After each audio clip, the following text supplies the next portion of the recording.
Hey there, I am back with another deck review, and today we're going to be looking at the Stormlight Archive from Dragonsteel Entertainment. This deck is based on the work of Brandon Sanderson and his epic fantasy series, the Stormlight Archive. This is the first book in the series, The Way of Kings, and it is an absolute masterpiece. Brandon Sanderson is sort of a wizard when it comes to world building. He crafts this amazing universe set in a land called Roshar. It's filled with interesting magic, deep characters, just tons of mystery and intrigue. So if you haven't checked out this book, absolutely recommend it. It is one of my favorite. Fantastic book. Now prepare yourself. This is just book one, and you can see what a huge volume it is. It is not a light read, but it is worth it completely. So go check out the book if you're interested. But as part of a Kickstarter campaign for a leather-bound version of Way of Kings, he actually released a deck of cards as an add-on. So I was really excited, as a collector of cards, really excited to see how the world of Roshar comes to life in the deck of cards. Now, before I get into this, be warned, I'm going to try to avoid major spoilers, but it's almost impossible to talk about the lore behind the deck without getting into some spoilers. So there's going to be a few spoilers. I'll try to keep them somewhat down, but just a fair warning to everybody. But let's get right into it. All right, starting with the tuck case. It's done on a glossy finished stock, fairly ordinary, no embossing of any sort, no foiling, but there is some hits of kind of copper gold metallic ink on this. The image on the front, you kind of have this plate in the middle with the Stormlight Archive name of the deck there in that metallic ink. The sword kind of logo here in the center, all those cross swords are kind of images of shard blades. They're a type of mystical, magical sword that carries a significant role within the book. And so you can see those cross swords forming the Stormlight logo there in the center. And then the border around the edges kind of has this black and white. It's actually kind of a dark green scene that kind of features some of the flora and fauna of the world of Roshar. So you can see things like these sky eels that are flying through the air, some of these sort of dragon-like or lizard-like creatures that crawl around, and some of the interesting plant life, almost like these are, I think, called rock buds. Basically plants that kind of sprout out of the rocks and then can collapse back into the rocks. But beautiful artwork and illustration, all done in that hand-drawn style, really kind of striking and already starting to bring that world to life. As you turn to the side, you get Stormlight Archive, and you can see the artist mentioned here. So the playing cards are designed or drawn by Rebecca Jensen. And then same thing on the other side. Bottom here has your full ad copy. Mentions, of course, Brandon Sanderson, Dragonsteel Entertainment, Rebecca Jensen, and of course that these are manufactured by the USPCC. Top here has the beginnings is actually part of that cross sword logo that kind of wraps around the box, but it's covered up by that tuck seal. Back has a version of the back design of the cards with some little hits of metallic ink on there. We'll look at some of the details of that in a second. And then another look at the postage stamp style seal done in those kind of green hues and features that cross sword logo once again. Inner flap, like I said, has that wrap around from the top of the tuck case of the cross swords, and then nothing printed on the inner flaps or the interior of the tuck case. So not bad for the tuck case. I would love to see this done up in kind of a matte finish or maybe a letterpress tuck case. I think that would be fantastic. But overall, some really beautiful art. Rebecca did some phenomenal work on the artwork on this one. But a lot more to come as we get into the cards, and we'll start with the back design. Very much in keeping with what we saw in the tuck case, all done in these sort of green hues, giving you kind of a monochrome image, little tiny accents on the frame there, that gold or copper colored metallic ink that give it just some slight accents. And the design here is a two-way design that's inspired by the plants and the animal life of Roshar. So around the edge, you'll see some of the different types of plants. They have kind of a fun, whimsical feel to them, like this little spherical plant here. A little bit like something maybe even out of like a Dr. Seuss book or something like that, but a very kind of fanciful feel to everything. And then you see these kind of curled lizards here. These are called larkins. They're actually not that big. They're ones that you could almost hold in your hand. But these little winged lizards, lots of different types of lizard-like creatures that inhabit throughout the world. We'll see a few more of them as you get through the deck. but kind of a menacing look to them with those hinged jaws, but actually really small, almost cute creatures when you see them in somebody's hand. So beautiful look with the Larkins and the plant life. Absolutely love the back design. Finishes out with that thin white poker border, and I think just absolutely beautiful artwork on these. So there's your back design and into the cards. And all of the cards right from the get-go with the Jokers are going to feature some of the many characters that are featured throughout the series. Most of these are going to be characters that you can find in the very first book, so they're going to be introduced right off the bat in the Way of Kings. And as we go through, we'll talk about some of the characters. Like I said, one last warning, there's going to be a few spoilers as we go through, so prepare yourself. I'll try to keep them to a minimum. But starting out with the 4 Jokers, all of them feature two-way beautiful artwork, each of them featuring a unique and distinct character from the books. The 2 of them are labeled with Joker in the corners.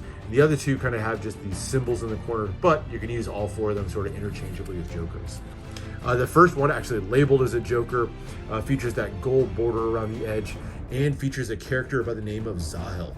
He's a swordsman who trained several of the characters we're going to see in the deck, and he learned how to use those mystical shards, the shard blades, these kind of magical and super powerful swords. He's a bit of a grumpy creature. You don't see that on his face here. I wish they kind of shown him in maybe one of his angrier poses, because you can see him throughout the book. He's always a little bit grumpy, a little bit angry, a little bit sour. But as you get through the stories, there's kind of hints that Zahel is not just a simple sword bearer. He's one who has a really kind of deep and almost mystical past to him. So really interesting. Love the kind of comic book style art that's done on this one too. The second one, this is one of the more fascinating characters of the entire book. This is a character, when he's introduced, he's known as Hoyt. He's what's called the King's Wit, basically kind of the jester of the king. He's a performer, a little bit of a comedian, very sarcastic personality. He plays the flute. That's kind of an important part of his character. But as you get in deeper, you get these hints that he has a much older and more complex character.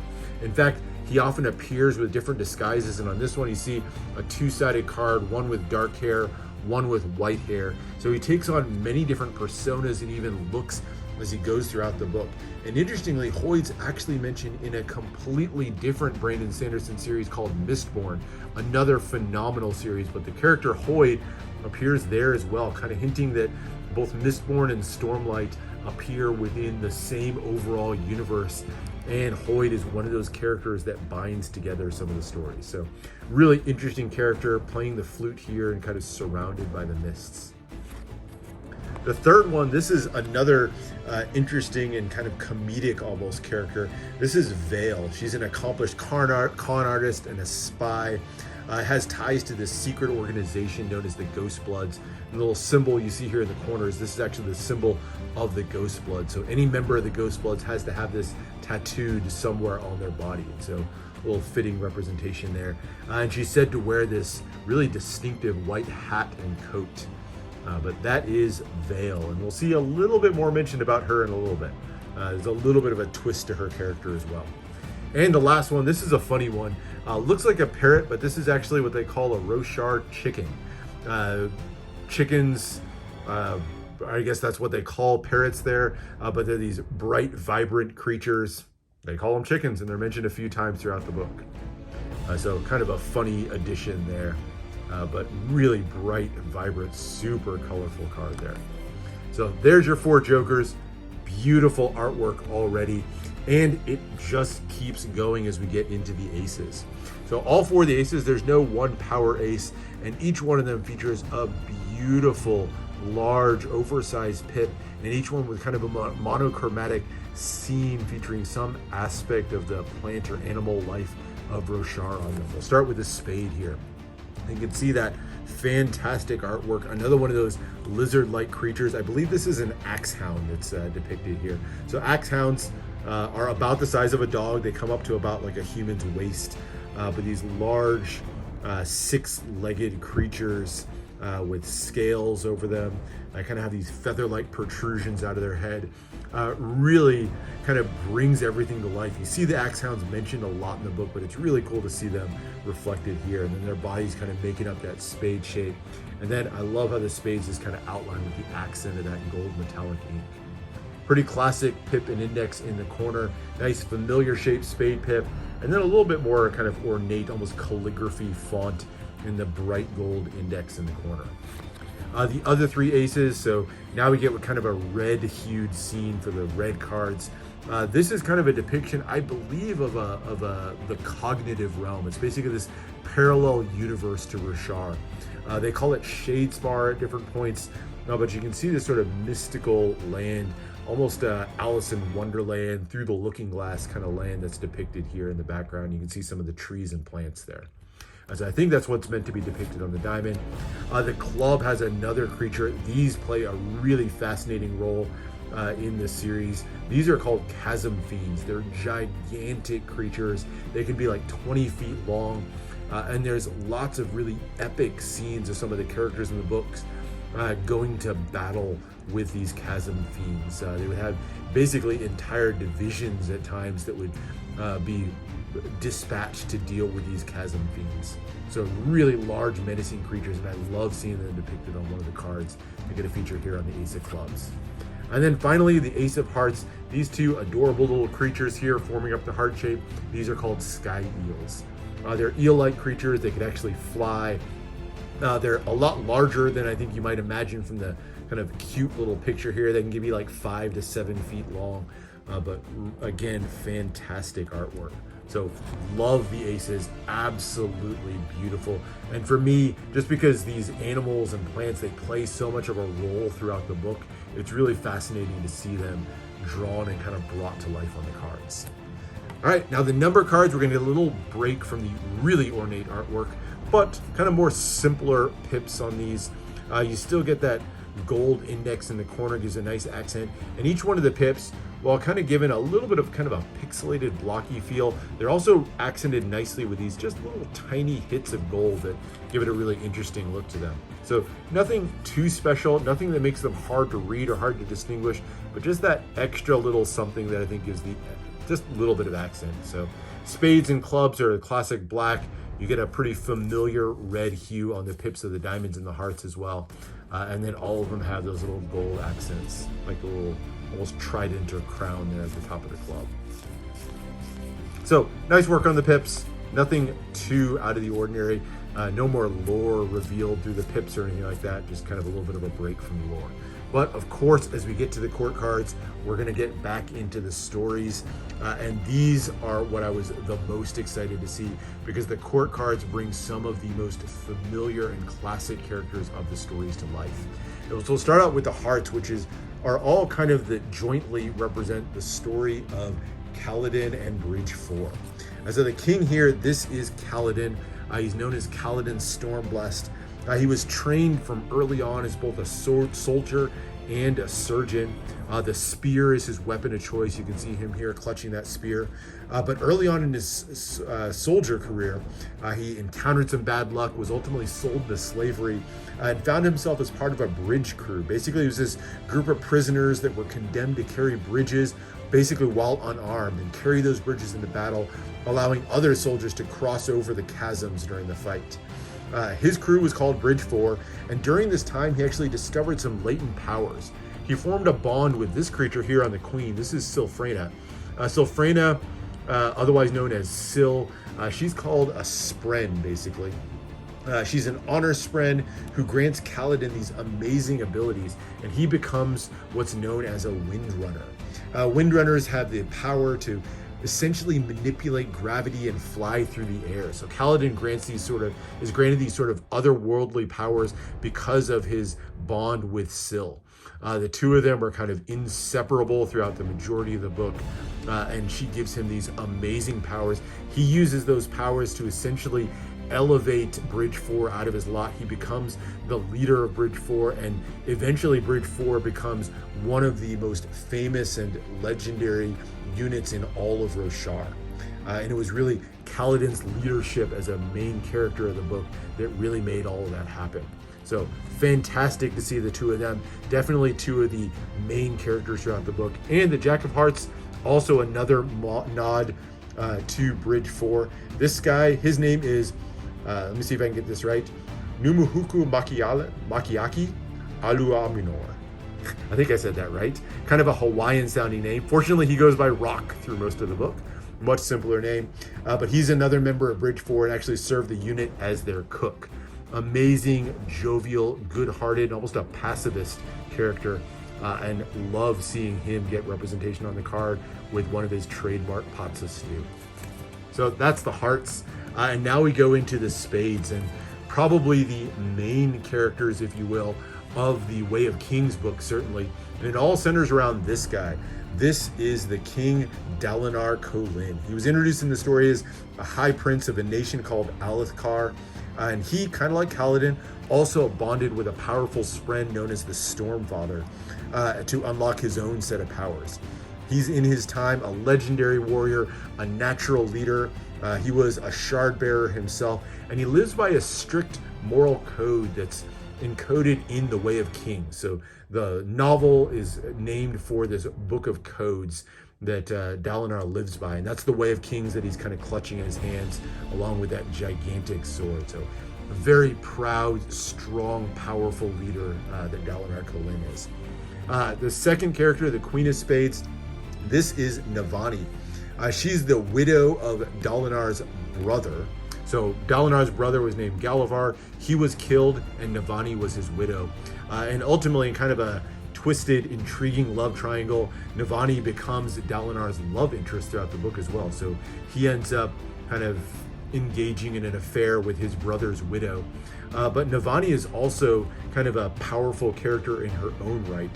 She's what's known as an artifabrian. She works with favriols, basically these sort of jewelry-like devices that have their own sort of magical powers.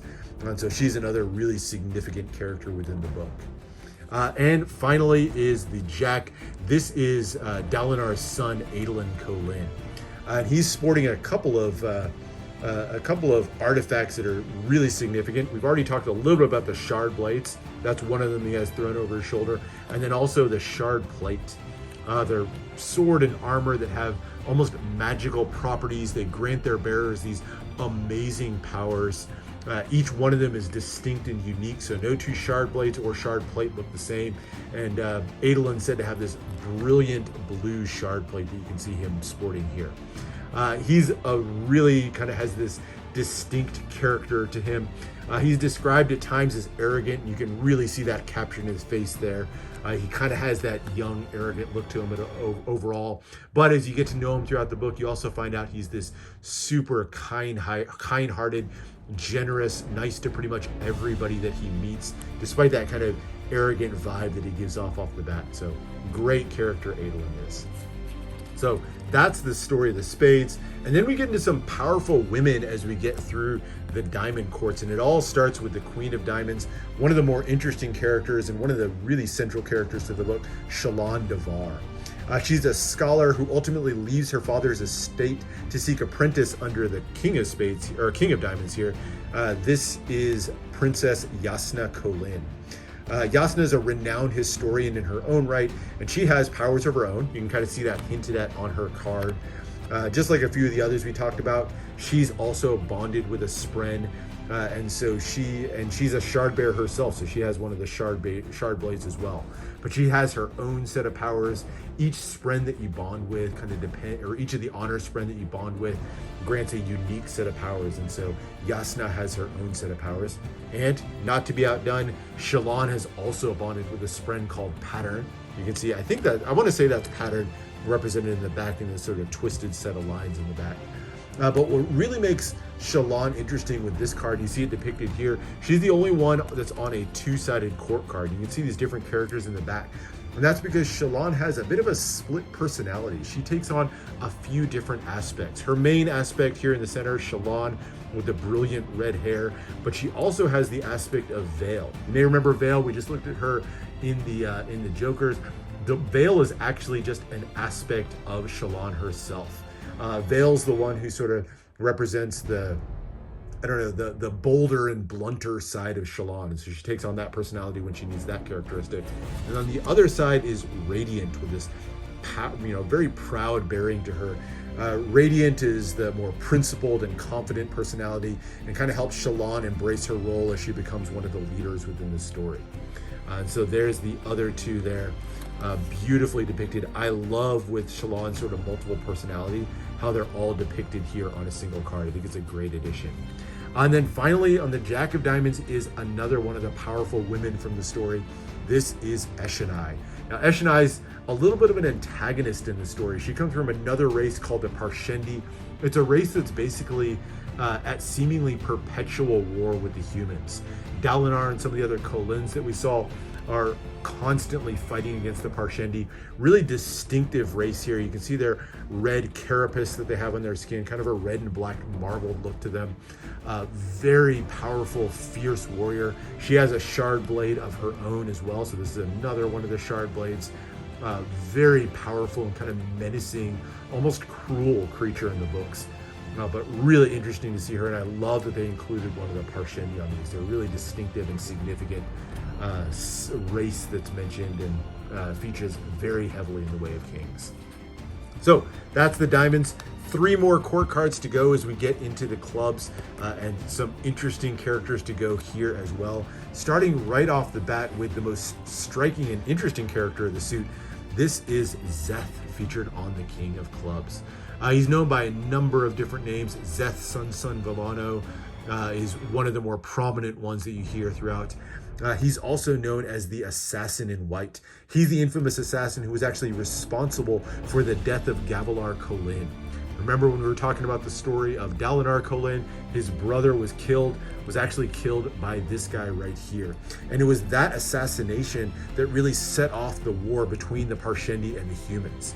So Szeth here is sort of responsible for all of that. Throughout the first book, he's a primary antagonist throughout the book. He's one of the most skilled combatants in the entire world, and like a lot of the other characters, he's able to wield those powers called surges that enhance his abilities. So he has some of the same powers that Kaladin and some of the other characters have throughout the books. Has this super menacing dark sword. We'll talk a little bit more about that in the future. But for obvious reasons, you can see him here with the white robe. He's known as the Assassin in White throughout a lot of the first book. The next character, this is really kind of almost a comic relief one at the beginning. This is Lift. She's kind of seemingly just a simple thief who appears in a lot of the interludes in the first book. She has her own powers. She calls it awesomeness. And as you go through, you kind of get this hint that awesomeness is something a little bit more significant and maybe something that's a little closer to the powers that some of the other main characters have. Not a lot is revealed about it throughout the book, but she's a really kind of intriguing creature, and it kind of hints that she's going to play a much larger role as the story progresses. But very young character, the youngest of the characters that we've seen, and you kind of see that sort of whimsical look on her face. But that's a cool one to add in there with Lift. And then the last one. So you get to this one, we have a sword, a dark black sword here. This is not a simple sword though, as you might have guessed. Looks like a sword, but it's actually what's known as an awakened sword. It's a sword that has its own consciousness. So this sword has a name. It's called Nightblood. It's been used by several in its lifetime, including our friend Szeth here. So that's the sword that he's actually holding here, is Nightblood. But Nightblood was used by many and was created specifically with the goal of destroying evil. So very cool. Love that there's a card that features another, a conscious sword rather than another human character throughout it. So very cool. That's just scratching the surface too of the stories of the book, but love those court cards that really hit on some of those significant characters, bring them to life in full color, and absolutely beautiful, fun artwork throughout, whether it's on the card backs, the aces, the court cards. Absolutely beautiful work. As a fan of the book and as a fan of the series, can't get enough of these. Love going through the details on these. And for me, even just researching this deck review, I learned new things about the book. I've read the book a couple of times, learned new things, and just sort of doing a little bit of research about the characters. So it's a great sort of entry and exploration deeper into the story as you go through it. Now, let's finish up thoughts on the deck. As far as handling, these are printed by USPCC on kind of a regular crushed stock. They handle really nicely, beautiful handling, really nice smooth handling. USPCC, I think, is kind of what we come to expect on these. So no complaints on that front. And as far as uses of the deck, for me, yeah, look, it's a deck you could use for gameplay and Magic, certainly. It does have one little drawback that I'll call attention to if you want to use it for that, and that's the sort of full bleed nature of some of these. So you'll see some of these break the border and run right to the edge. What that means on these is you can kind of pick out where those cards are when you look from the side of the deck. So it's a small thing that sort of detracts a little bit from the overall usefulness of the deck for gameplay. But I think overall, this is mostly going to be, find its place as an art deck. Fans of the series, I think this is an absolute must-have in your collection. So, beautiful artwork, beautiful deck. Pick this one up, use it for gameplay if you'd like, but more than anything, just pick it up to appreciate the books at a much, much deeper level and get a hold of some fantastic artwork. But anyway, hope you enjoyed. I'll put a link down in the description if you want to pick this one up for yourself. Go check out the book if you haven't already. Go check out the deck if you haven't already. Absolutely worth it on every front. But anyway, hope you enjoyed. Make sure to subscribe for more deck reviews and unboxings. Let me know what else you want to see, and I'll see you for the next one.